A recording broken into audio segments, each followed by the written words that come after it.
24 दिसंबर 1999 नेपाल की राजधानी काठमांडू का त्रिभुवन अंतर्राष्ट्रीय हवाई अड्डा। क्रिसमस से एक दिन पहले की सर्द शाम को इंडियन एयरलाइंस की फ्लाइट IC-814 दिल्ली के लिए रवाना होने के लिए तैयार हो रही थी। दूसरी ओर आतंकवादी समूह हरकत उल मुजाहिदीन के 5 सदस्य इब्राहिम अतहर, शाहिद अख्तर सईद, सन्नी अहमद काजी, मिस्त्री जहूर इब्राहिम और शकीर काठमांडू हवाई अड्डे पर इस फ्लाइट के लिए चेक इन कर रहे थे। इन अपहरणकर्ताओं ने खुद के लिए चीफ, डॉक्टर, बर्गर, भोला और शंकर जैसे कोड नामों का इस्तेमाल किया था। इंडियन एयरलाइंस के इस विमान में 11 चालक दल के सदस्यों समेत 190 यात्री सवार थे। फ्लाइट के कैप्टन थे देवी शरण और उनके साथ थे फर्स्ट ऑफिसर राजेंद्र कुमार और फ्लाइट इंजीनियर अनिल कुमार जागिया। इन अपहरणकर्ताओं के लिए टिकट 3 अलग अलग टूर एजेंसियों के जरिए झूठे नामों के तहत बुक किए गए थे और 13 दिसंबर को बुकिंग बदल दी गई थी। अपनी 1 घंटा 20 मिनट की एक छोटी सी उड़ान में ये विमान दिल्ली पहुंचने वाला था। विमान ने भारतीय समय अनुसार 4 बजे काठमांडू हवाई अड्डे से उड़ान भरी। लगभग 39 मिनट बाद जब विमान इंडियन एयर स्पेस में दाखिल हुआ और विमान में ड्रिंक्स परोसी जा रही थी, ठीक तभी मास्क पहने हुआ एक शख्स अपने हाथ में रिवॉल्वर और ग्रेनेड लिए हुए कॉकपिट में दाखिल हुआ। कुछ ही समय में इन अपहरणकर्ताओं ने विमान के पायलटों समेत पूरे विमान में यात्रियों को काबू कर लिया। उन्होंने फ्लाइट में पुरुष यात्रियों को महिलाओं से अलग करना शुरू कर दिया और फ्लाइट में यात्री एक दूसरे से अलग हो गए।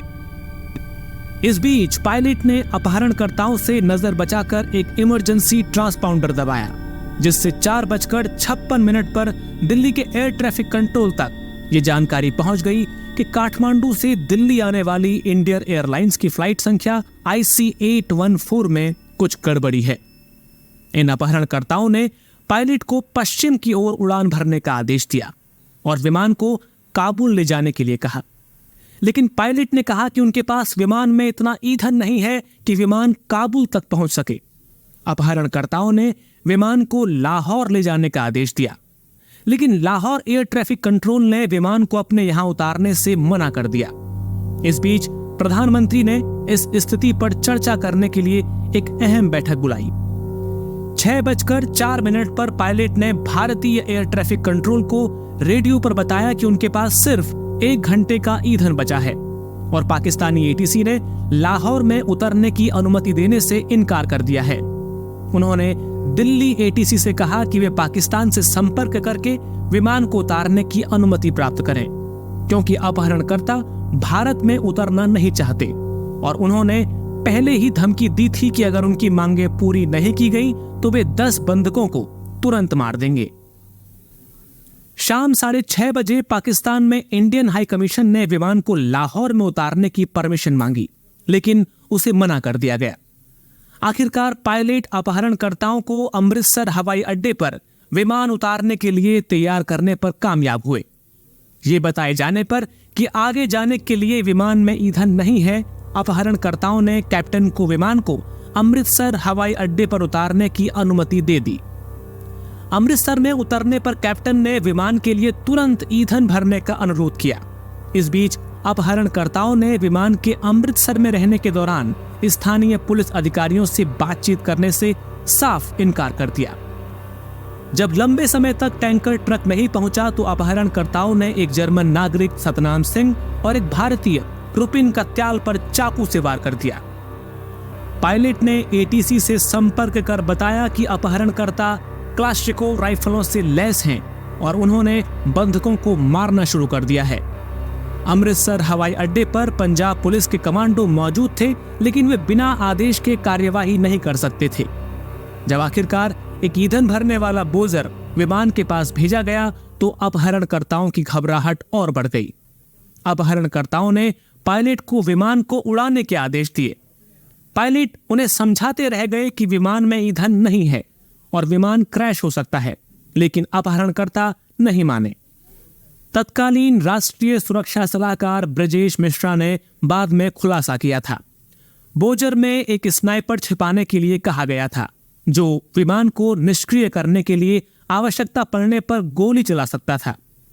उस विमान में मौजूद गवाहों ने अपने बयान में कहा, 5 यात्रियों को हाथ बांधकर आगे की ओर की सीटों पर बैठाया गया और अपहरणकर्ताओं ने धमकी दी थी कि अगर विमान तुरंत उड़ान नहीं भरता है तो वे बंधकों को मारना शुरू कर देंगे।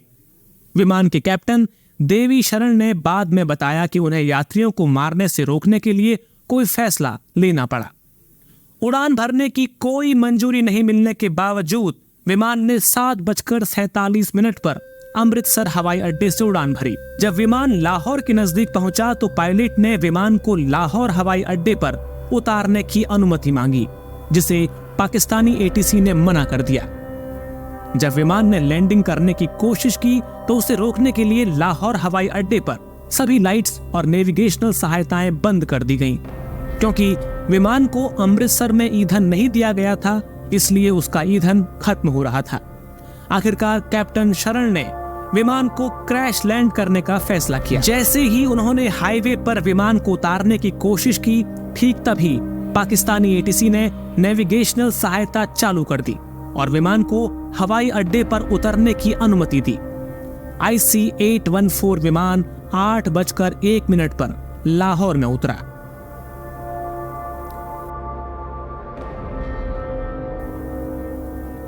कैप्टन शरण के अनुसार अपहरणकर्ता विमान में सवार कुछ महिलाओं और बच्चों को छोड़ने के लिए तैयार थे, लेकिन पाकिस्तानी अधिकारियों ने उन्हें इसकी अनुमति नहीं दी।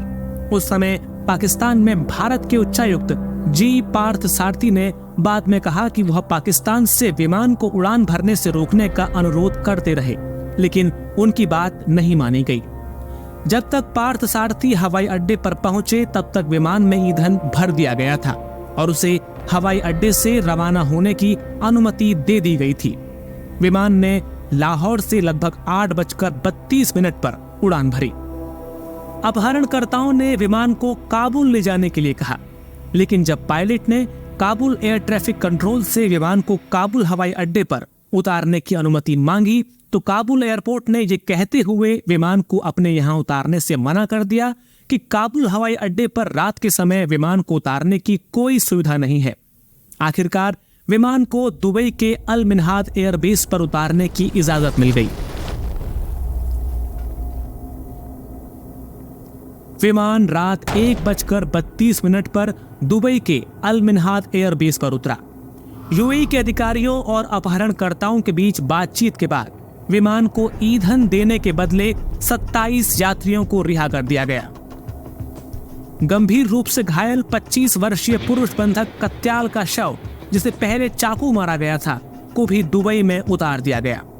इस बीच यूएई के अधिकारियों ने विमान को और देर तक हवाई अड्डे पर रुकवाने के लिए खाने पीने से भरे ट्रक विमान की ओर भेजे, लेकिन अपहरणकर्ताओं ने पायलट को उड़ान भरने के लिए मजबूर किया और सुबह 6:20 पर विमान ने हवाई अड्डे से उड़ान भरी। बाद में विमान के कैप्टन शरण ने कहा, वो विमान को उड़ान भरने से रोकने के लिए उसे क्रैश करने का ऑप्शन चुन सकते थे, लेकिन इससे आग लगने का खतरा था, क्योंकि विमान अभी ईंधन से भरा हुआ था और वो अधिकारियों की अनुमति के बिना ऐसा नहीं कर सकते थे। इसके बाद अपहरणकर्ताओं ने विमान को अफगानिस्तान के दक्षिण पश्चिमी शहर कांधार ले जाने का आदेश दिया। विमान 8:33 पर कांधार हवाई अड्डे पर उतरा। कांधार तालिबान के नियंत्रण में था और विमान के वहां उतरने के बाद भारत को अपहरणकर्ताओं तक पहुंचाने के लिए तालिबानी अधिकारियों के साथ बातचीत करनी थी। क्योंकि भारत ने तालिबान के शासन को आधिकारिक तौर पर मान्यता नहीं दी थी, इसलिए इसने इस्लामाबाद में अपने उच्चायोग से एक अधिकारी को कंधार भेजा और संयुक्त राष्ट्र ने भी वार्ताकारों को यहां भेजा। यात्रियों ने बाद में अपने बयान में बताया, उन्हें विमान में पूरा खाना नहीं मिला और उनके पास पीने के पानी और साफ सफाई तक की अच्छी व्यवस्था नहीं थी। इस बीच तत्कालीन गृह मंत्री लाल कृष्ण आडवाणी ने बंधकों के बदले कैदियों की किसी भी रिहाई का विरोध किया, जबकि विदेश मंत्री जसवंत सिंह ने तालिबान के साथ बातचीत करने की वकालत की। 27 दिसंबर को भारत सरकार ने गृह मंत्रालय में संयुक्त सचिव विवेक काटजू के नेतृत्व में वार्ताकारों की एक टीम अजीत डोभाल और सीडी सहाय के अधिकारियों के साथ कांधार भेजी। वार्ता आगे नहीं बढ़ पाई क्योंकि तालिबान के अधिकारियों ने भारतीय विशेष बलों को गुप्त ऑपरेशन करने की अनुमति देने से इनकार कर दिया और अपने स्वयं के विशेष बलों को भी ऐसा करने की अनुमति देने से इनकार कर दिया। किसी भी तरह की कोई सैन्य कार्यवाही को रोकने के लिए तालिबान के अधिकारियों ने बाद में विमान को टैंकों से घेर लिया। भारत के वर्तमान सुरक्षा सलाहकार अजीत डोभाल ने बाद में बताया, अपहरणकर्ताओं को कन्नार में आईएसआई से सक्रिय समर्थन मिल रहा था और आईएसआई उन सभी दबावों को रोक रही थी जो भारत अपहरणकर्ताओं पर डालने की कोशिश कर रहा था। इसका मतलब है कि उनके सुरक्षित निकल जाने की गारंटी थी और उन्हें भागने के रास्ते पर बातचीत करने की कोई जरूरत नहीं थी। अगर अपहरणकर्ताओं को आईएसआई से सक्रिय समर्थन नहीं मिल रहा होता तो भारत इस अपहरण की समस्या को सुलझा सकता था। 27 दिसंबर को एक स्थानीय समाचार पत्र से बात करते हुए एक तालिबानी अधिकारी ने कहा, अपहरणकर्ताओं को या तो अफगानिस्तान छोड़ देना चाहिए या अपने हथियार टाल देने चाहिए। आखिरकार 27 दिसंबर को अपहरणकर्ताओं ने 3 मांगे रखी, जिनमें कई भारतीय जेलों में बंद 36 कैदियों की रिहाई, सज्जाद अफगानी का शव और 20 करोड़ अमेरिकी डॉलर शामिल थे। सज्जाद अफगानी हरकत उल मुजाहिदीन का संस्थापक था, जिसे पहले भारतीय अधिकारियों ने गिरफ्तार किया था और बाद में 1999 में जेल से भागने के दौरान उसका एनकाउंटर कर दिया गया था। आखिरकार मांग 3 कैदियों मसूद अजहर, उमर शेख और मुश्ताक जरगर की रिहाई पर जाकर बनी।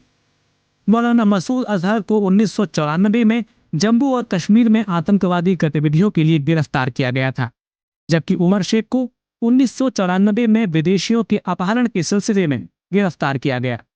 मुश्ताक जरगर, जिसके खिलाफ कम से कम 3 दर्जन हत्या के मामले दर्ज थे, को 15 मई 1992 को गिरफ्तार कर जेल में डाल दिया गया। 30 दिसंबर को रॉ के प्रमुख एएस बुलत ने जम्मू और कश्मीर के तत्कालीन मुख्यमंत्री फारूक अब्दुल्ला से उन कैदियों को रिहा करने के लिए बातचीत शुरू की जो उस समय जम्मू कश्मीर राज्य की जेलों में बंद थे। फारूक अब्दुल्ला ने इन कैदियों को रिहा करने का घोर विरोध किया, लेकिन जब बुलत की उनके साथ लंबी बातचीत हुई तब वे अब्दुल्ला को यह समझाने में कामयाब हो गए कि उन अपराधियों की रिहाई से ज्यादा विमान में बैठे यात्रियों का जीवन ज्यादा कीमती है। इसके बाद अब्दुल्ला इन आतंकवादियों की रिहाई पर सहमत हो गए। मसूद अजहर, उमर शेख और मुश्ताक जरगर को एक विशेष विमान से कांधार ले जाया गया। इस विमान में उस समय भारत के तत्कालिक विदेश मंत्री जसवंत सिंह भी मौजूद थे। वे इसलिए साथ में गए थे ताकि अगर अचानक कोई फैसला लेना पड़े तो उस पर कोई देरी ना हो। इसके बाद विमान में सवार 5 अपहरणकर्ता इंडियन एयरलाइंस ने काठमांडू से आने जाने वाली सभी उड़ानों को रद्द कर दिया और नेपाल द्वारा भारत को काठमांडू हवाई अड्डे पर पूरी सुरक्षा का आश्वासन दिए जाने के बाद इंडियन एयरलाइंस ने तकरीबन 5 महीने बाद 1 जून 2000 को अपनी काठमांडू सेवाएं फिर से शुरू की। नेपाल ने हवाई अड्डे पर एक अतिरिक्त एक्सरे मशीन लगाने और भारतीय सुरक्षा कर्मियों द्वारा यात्रियों की अंतिम जांच करने पर भी सहमति जताई। जनवरी 2000 में भारतीय हवाई अड्डों की सुरक्षा केंद्रीय औद्योगिक सुरक्षा बल यानी CISF को सौंप दी गई। 29 दिसंबर को भारतीय खुफिया एजेंसियों ने मुंबई में अब्दुल लतीफ के पाकिस्तान से किए गए एक फोन कॉल को इंटरसेप्ट किया। फोन कॉल में लतीफ को लंदन में एक समाचार एजेंसी से कांटेक्ट करने और ये सूचित करने का निर्देश दिया गया था कि अगर उनकी मांगे पूरी नहीं होती हैं तो अपहरणकर्ता विमान को उड़ा देंगे। इस मामले की जांच भारतीय केंद्रीय जांच ब्यूरो यानी CBI ने की, जिसने अपहरण के लिए 10 लोगों पर आरोप तय किए। लतीफ के साथ दिलीप कुमार भुजेल और एक नेपाली नागरिक यूसुफ नेपाली, जिन्होंने अपहरणकर्ताओं को सहायता प्रदान की थी, को इस घटना के लिए दोषी ठहराया गया। रिहा किए गए 3 आतंकियों में से एक मौलाना मसूद अजहर पाकिस्तान लौट गया। रिहाई के बाद उसने बहुत जल्द उग्रवादी संगठन जैश-ए-मोहम्मद बना लिया। इस संगठन ने 13 दिसंबर 2001 को भारतीय संसद पर हुए हमले के साथ साथ कई हमलों में अपना रोल निभाया। जम्मू कश्मीर विधानसभा में हुए हमलों में भी यही संगठन शामिल था। दूसरा आतंकी उमर शेख 11 सितंबर को न्यूयॉर्क के वर्ल्ड ट्रेड सेंटर से टकराने वाले 2 में से एक विमान के पायलट मोहम्मद अत्ता का मुख्य फाइनेंसर बताया जाता है। उसे 2022 में पाकिस्तानी अधिकारियों ने अमेरिकी पत्रकार डेनियल पर्ल के अपहरण और हत्या के लिए गिरफ्तार किया और मौत की सजा सुनाई। मुश्ताक अहमद जरगर पाकिस्तान के कब्जे वाले कश्मीर में रहता है। वो उग्रवादी गुट अल उमर मुजाहिदीन के लिए काम कर रहा है। अपनी रिहाई के बाद से जरगर ने पाकिस्तानी प्रशासित जम्मू और कश्मीर में इस्लामी आतंकवादियों को प्रशिक्षित करने में सक्रिय भूमिका निभाई है।